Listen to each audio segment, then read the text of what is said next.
예수의진이 도마복음 제10강을 시작하도록 하겠습니다.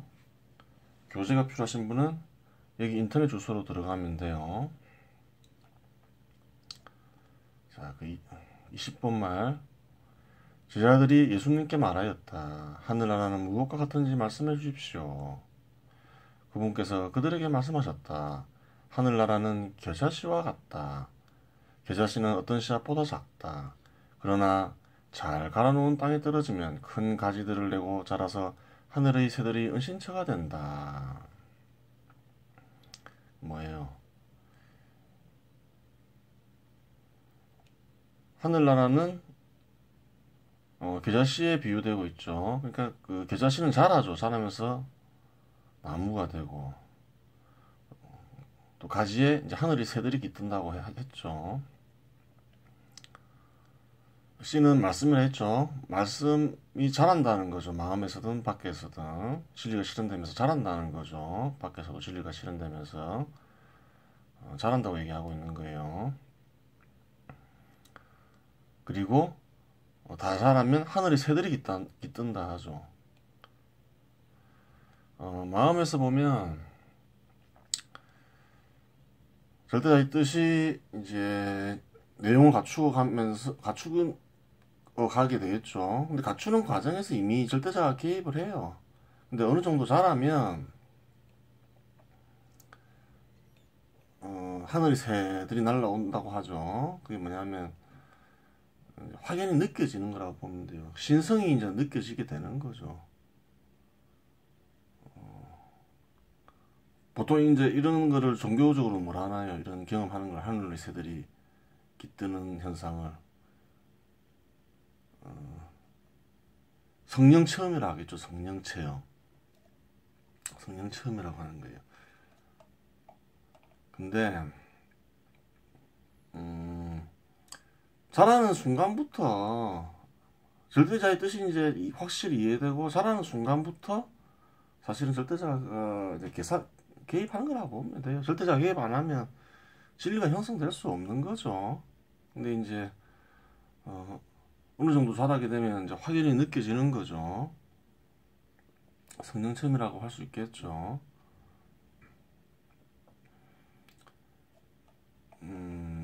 이 말은 뭐 딴 데도 나오죠. 마르코 복음이나 뭐 루카 복음 데서 나오죠. 하나님의 나라를 무엇이 비길까? 무슨 비유로 그것을 나타낼까? 하나님 나라는 겨자씨와 같다.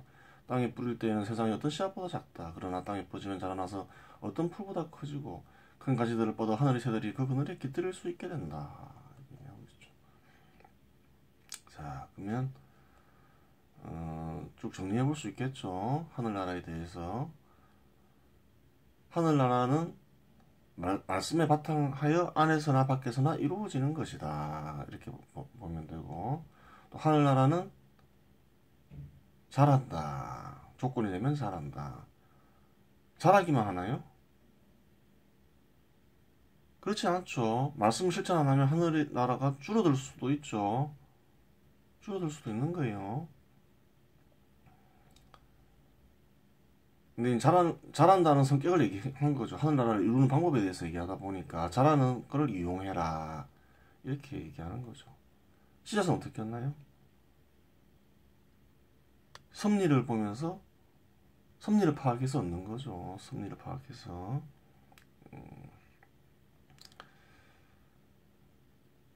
섭리가 절대자의 뜻이죠. 왜? 절대자는 섭리의 바탕에서 세상을 이루기 때문에 그런 거예요. 그런데 절대자의 뜻에 바탕하지 않으면 어떻게 된다 했죠? 심판받는다 했죠. 심판이 나오죠. 자, 그러면 또 봐야 돼요.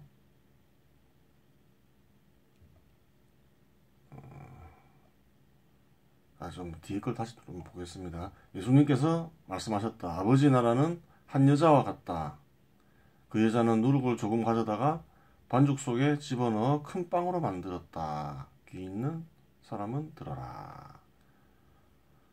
누룩을 넣으면 어떻게 되나요? 큰 빵이 되죠. 부풀어 오르면서. 부풀면서 큰 빵이 돼요.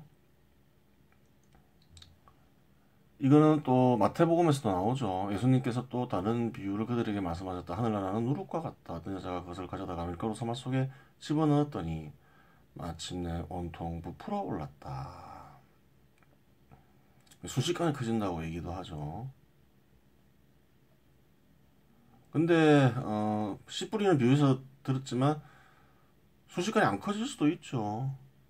그럼 뭐 어떤 경우에요? 유혹에 빠지거나 유혹 때문에 뭐 안 되거나 뭐 악령 때문에 안 되거나 뭐 몇 가지 경우가 있죠. 이게 확 부풀어 오르는 경우는 어떤 경우일까요? 조건이 되는 경우죠. 안에서나 밖에서나 마찬가지죠. 조건이 되면 확 부풀어 오르죠.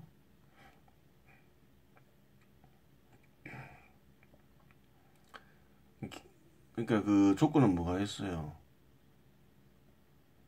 마음에서는 영의 능력이 있을 테고 또 진실한 마음이어야 되겠죠. 진실하지 않으면 안 되겠죠. 진실하지 않으면 왜 안 돼요? 악이 깃들기 때문에 그래요. 의지가 있어야 되겠죠. 이런 조건을 갖추고 있으면 계기가 되면 하늘나라가 확 자라겠죠. 마음에서도 그러하고 밖에서도 그러하겠죠. 밖에서 어떤 얘기가 있어요? 문명이 확 자라는 경우. 대한민국 사례를 보면 되죠. 60년대 산업화하는 과정에서 확 자랐죠. 그런 경우죠. 조건이 되면 확 자라는 거죠. 하나님의 뜻을 실천하면 승리의 바탕을 해야 되는 거죠. 자, 이제 보세요. 예수가 얘기하는 하늘나라는 미래에 난데없이 나타나는 하늘나라가 아니라는 거죠. 갑자기 어떤 구세주가 나타나서 한다거나 뭐 기적을 일으켜서 한다거나 그런 하늘나라가 아니에요. 뭐예요? 말씀, 절대자의 뜻을 찾아서 사람들이 전파하고 그것을 실천하여서 키워나가면서 이루는 거예요. 다니엘하고 틀리죠. 구약하고 완전 틀린 거죠. 구약은 어때요? 미래에 뭐 기적처럼 이루어지죠. 뭐 메시아도 나타나고. 예수가 주장하는 거는 전혀 그런 게 아니죠. 절대자의 뜻을 찾아서 실천하면서 키워나가는 거죠. 또 예수의 뜻을 새겨서 적었다는 요한계시록, 요한묵시록 그 어때요? 완전히 예수의 뜻이 아닌 거죠. 완전히 다른 거죠. 구약에 바탕하고 있는 거죠. 사실 요한묵시록은 엉터리예요. 근데 사람들이 그런 걸 좋아하잖아요. 메시아가 팍 나타나고 이러면 좋아하잖아요. 구원해주고 이러면. 사람들이 요구가 많다 보니까 또 제자도 이 하늘나라 예수가 언급 하늘나라를 이해를 못하다 보니까 구약은 이해하기 쉽고 하니까 그렇게 쓴 걸로 보여요. 이 사대복음서에서도 그런 내용이 나와요. 이 비유도 나오지만 요한묵시록 같은 내용이 나와요. 마태복음 24장 같은 경우가 그런 경우죠. 그거는 예수의 말들을 조합하고 구약의 말들도 좀 이렇게 좀 넣어서 스토리는 구약이죠. 그냥 지어낸 얘기라 보면 돼요. 이 비유는 예수가 확 딱 했는데 이해하면 내용이 확실한 거죠. 그게 난데없이 나타나는 게 아니에요. 말씀을 찾아서 그것도 섭리가게에서 찾아서 그거를 심어서 키워서 이루는 거예요. 난데없이 미래에 떨어지는 게 아니라. 그리고 하늘나라는 바로 지금 여기 있는 거죠. 지금 여기 있는 걸 키우는 거예요. 완전히 다른 거예요.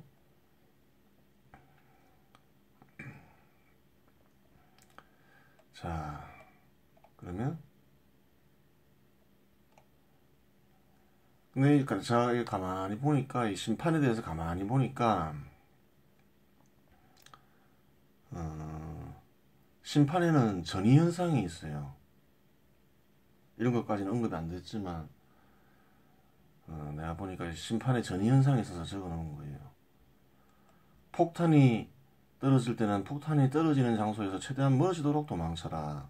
터지고 난 뒤에 죽은 이는 장례를 치루어 주고 다친 이는 치료해 주어라. 심판이 이루어질 때는 심판에 참여하거나 아니면 또 심판받는 사람이 내랑 가깝거나 아니면 가까운 집단이거나 이러면 어떻게 해야 돼요? 폭탄이 떨어질 때는 피해야 되는 거예요. 멀지도 도망쳐라. 도망치라 했지만 심판이 떨어질 때는 막는 게 좀 막을 수도 있겠죠. 하여튼 대적하면 안 돼요. 최대한 멀어지도 도망쳐라 이렇게 되는 거예요.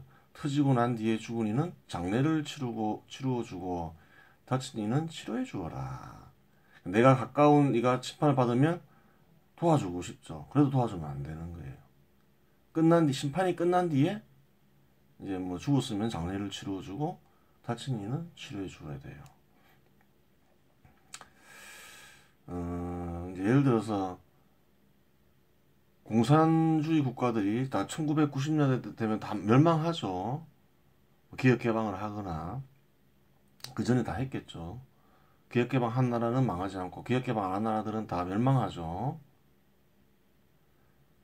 근데 기업 개방도 안 하면서 멸망하지 않은 나라가 있었죠. 1990년대 중반에 북한 역시 대기근이 들죠. 많은 사람들이 굶어 죽죠. 그 뭐예요? 공산주의 국가들은 전 지구의 절반인 가까이 공산주의 국가였는데 심판받은 거예요, 그게. 심판이 뭐 확인할 수 없고 뭐 비현실적이고 이런 게 아니에요. 그게 심판인 거예요. 왜? 악령이 씨앗을 심었기 때문에 이제 악령이 씨앗이 자라면서 이제 심판이 들어온 거예요. 근데 그때 이제 심판이 들어오는데 대한민국이 어떻게 했어요? 대한민국하고 미국하고 도와줬죠. 지원을 해준 거예요. 심판이 끝나고 도와줘야 되는데 심판에 끼어든 거예요. 심판을 방해한 거예요. 그 결과 어떻게 됐나요? 북한은 핵을 이제 보유하게 됐고 한국하고 미국은 도와주면서 많은 자금을 날리기만 하고 현재는 어떤가요? 곤욕을 치르고 있죠.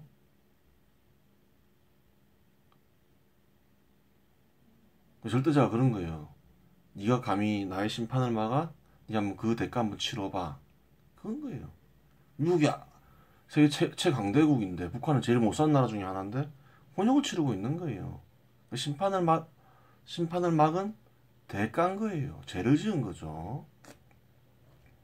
대한민국도 마찬가지죠. 심판이 떨어질 때는 심판이 끝난 뒤에 도와줘야 돼요. 멀리 도망쳐라.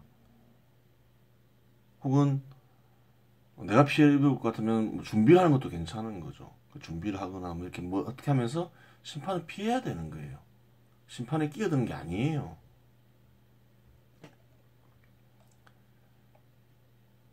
심판이 일어나면 너무 큰 문제가 생기니까 좀 한번 사례별로 한번 보도록 하겠습니다.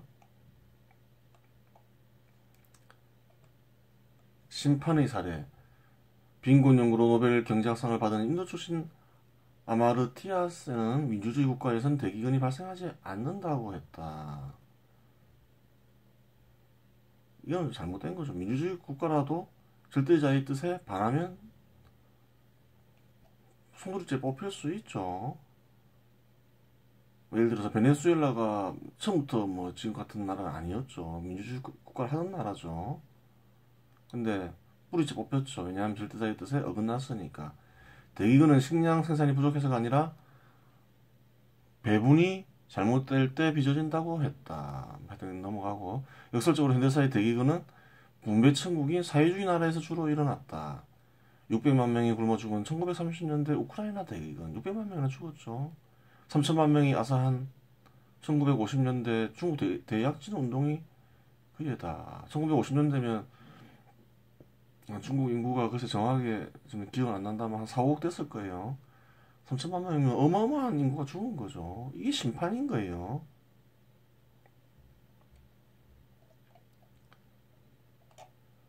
그리고 이제 이렇게 두 나라만 했지만 북한도 보면 그렇고 다 그 멸망해버렸죠. 그냥 굶어 죽는 거예요. 그냥 그게 심판인 거예요.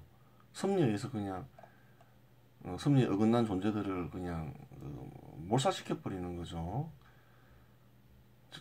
절대자가 사랑을 베푸는 거는 자기 절대자의 뜻에 따르는 이들에게 그 은혜를 베푸는 거예요.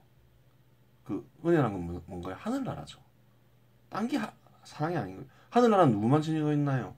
인간들만 지니고 있죠. 문명을 지니고 있는 거예요.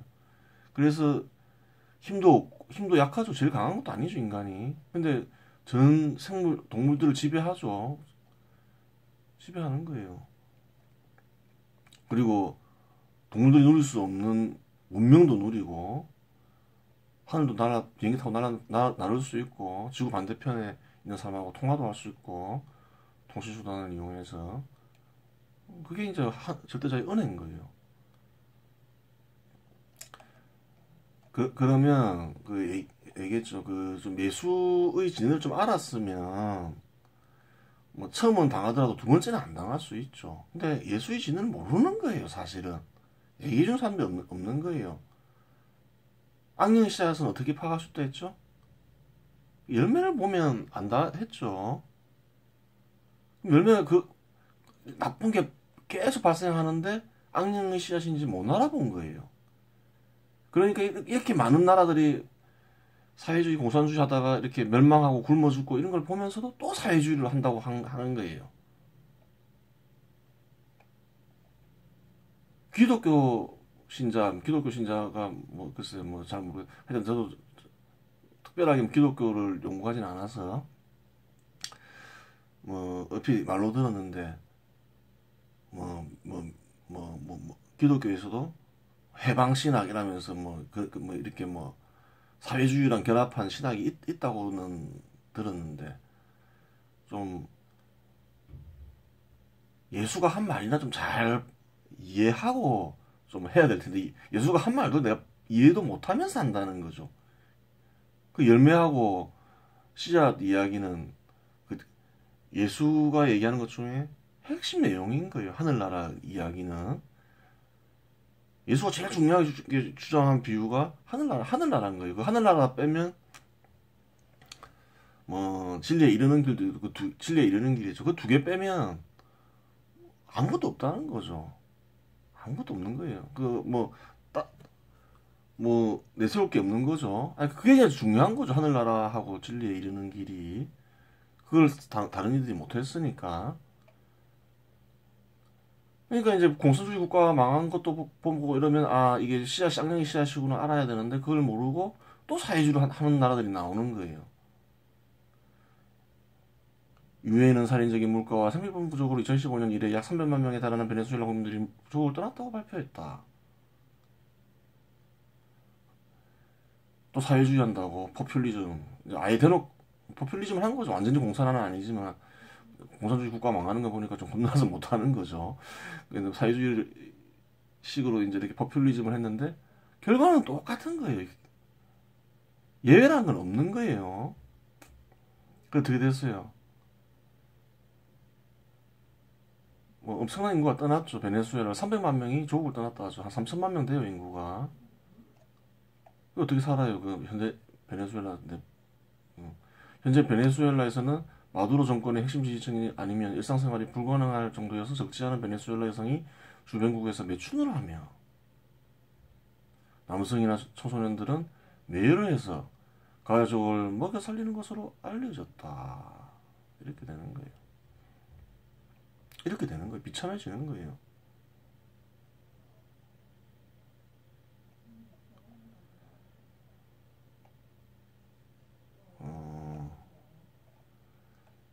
이제 이스라엘도 이제 그 서기 70년대에 성전이 파괴되죠. 그냥 예수 말대로 그냥 하늘나라를 키우고 힘 키우고 이러면 되는데 로마에 지배당하고 있었죠. 초강대국이었는데 뭐 이길 수가 있었겠어요. 좀 잘 독립하려고 하더라도 좀 힘을 키우면서 때를 봐야 되는데 하여튼 그래가지고 포위당했죠. 그 사람들이 굶어 죽죠. 굶어 죽으니까 한 여성은 어떻게 했어요? 그런 이야기가 전해지죠. 어, 여인이 아기가 있는데 이제 그 지배자들이 또 그 나름대로 또 지배자들이 있겠죠. 그 예루살렘 안에도 사제들이나 독립운동하는 지도자들이 있는데 막 약탈했다죠. 자기들 먹을 거 남들 다 뺏어 먹고 이랬다죠. 그 여자도 부자였는데 다 뺏겼다죠. 그러니까 그 여자가 어떻게 했어요? 그 자기 아기가 있는데 아기를 구워 먹었다 하죠. 그러니까 사람들이 굶어 죽으니까 고기 냄새가 나니까 사제들 졸병들이 와서 뺏어 먹으려고 하니까 내 애기 고기라면서 당신들 먹으라면서 저주받을 인간들아 이러면서 그랬다는 거예요. 무서운 거예요. 하나님의 뜻을 따라야지 섭리에 입각해서 뭐든지 해야지 그러지 않으면 인간도 짐승처럼 되는 거예요. 짐승도 그러지 않죠. 짐승보다 더 이상해지는 거예요. 그래서는 안 되는 거, 섭리를 어긋나는 행동을 해서는 안 되는 거예요. 심판이 국가에만 일어나는 건 아니죠.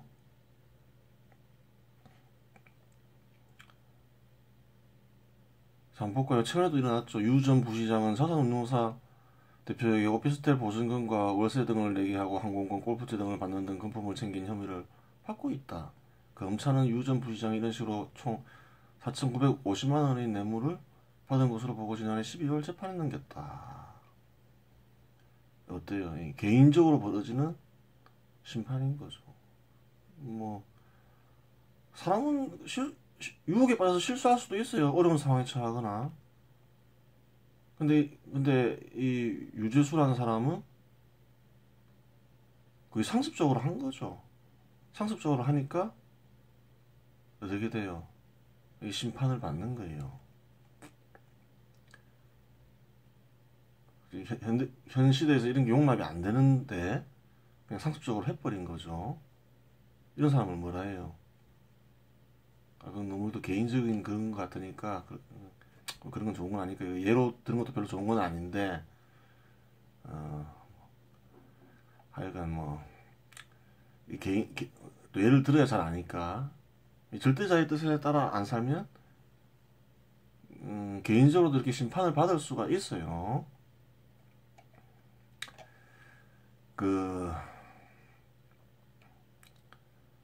개인적으로 심판이 정의될 수가 있어요.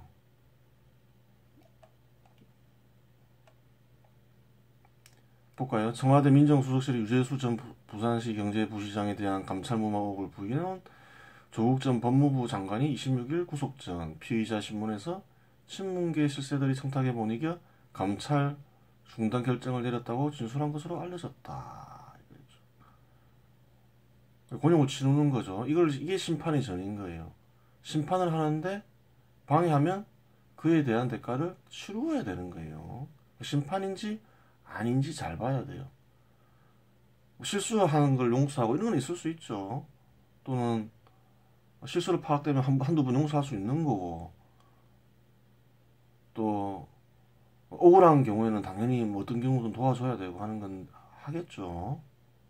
근데 이렇게 명확하게 심판으로 보이는 거를 방해를 하면 그에 대한 대가를 치르게 해요.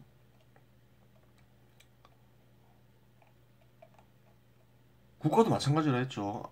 미국도 제일 못 살던 국가한테 국가를 심판하려고 하는데 그걸 방해하니까 곤욕을 치르죠. 그래서 이제 이런 말씀이 있는 거예요. 폭탄이 떨어질 때는 폭탄이 떨어지는 장소에서 최대한 멀어지도록 도망쳐라. 터지고 난 뒤에 죽은 이는 장례를 치러주고 다친 이는 치료해주라. 심판이 끝난 뒤에 도와줘도 도와주는 거예요. 이상입니다.